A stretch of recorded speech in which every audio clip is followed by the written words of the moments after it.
As he wearily got out of the squad car and headed into Tony's, the bar on the outskirts of Settler Springs, just next to the border between the town and Warren Borough, Officer Troy Kennedy reflected that, whether the coming Memorial Day might or might not be a boon for patriotism, it certainly was upping the profits for the local drinking establishments. This was the third night in a row that he'd been called out to a bar fight. Tony, the proprietor, looked relieved when he saw Troy enter. "We always get our share of drunks for the Memorial Day celebration, but this year is worse than usual," he complained. "I don't know why Memorial Day has to get a head start here when everyone else just celebrates the one day, and I don't know why Settler Springs has to end up with every veteran in the vicinity of 20 miles showing up." "Where is the fight?" Troy asked. It was late, past his shift, but he'd been warned by Acting Police Chief Leo Page that there would be a lot of overtime in May over the Memorial Day celebration. "They're out in the back parking lot, probably too drunk to do any real harm, but I don't need fights. I run a clean bar here. No brawls, no misbehaving."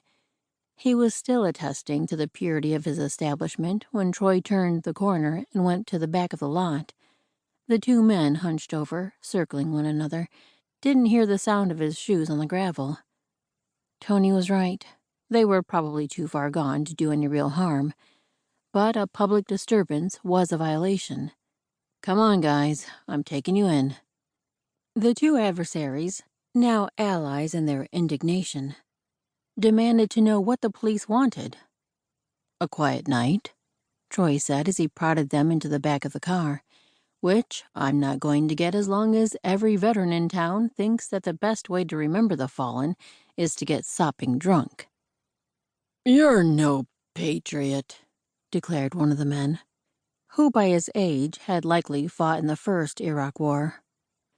"If you'd served your country, you'd understand why sometimes a man just needs to drink with his buddies." "I did serve my country," Troy responded. "I was sober then, and I'm sober now. You dishonor the uniform you wore when you start fights in bars. A night in jail might make you see the red, white, and blue in a different light." Whether it would or not probably didn't matter, Troy thought after he'd concluded the evening and processed the arrest for the two drunks, now silent and sullen, and was on his way home. Arlo greeted him with his usual four-legged wagging tail zest when he came in the door. Troy put him outside on the leash and stayed outside, enjoying the peace of the night. Spring had deepened into the warmth of pre-summer. The daytime temperature was already hitting 80 degrees.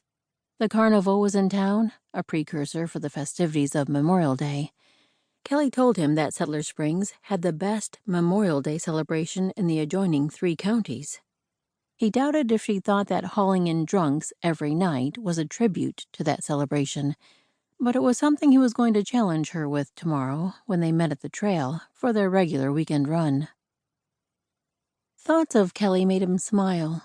Now that the weather was warm, the long-sleeved, long-pants running garb had given way to shorts that revealed her long, lithe legs and sleeveless tops that showed her freckled shoulders and smooth, slender arms. Her red hair had golden glints in it from the exposure to the sun, and her brown eyes were like a new discovery in the May sunlight.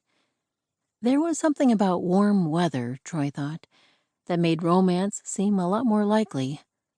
Arlo trotted up the steps and back onto the porch, waiting to be released from his leash.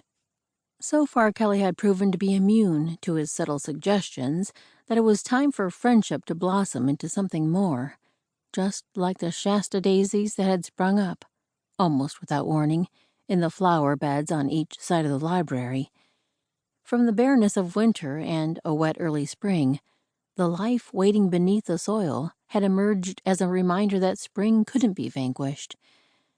And, Troy thought, as he put food in Arlo's bowl and gave him fresh water, if flowers could bring the message that winter was over, so could summer clothes on a beautiful woman.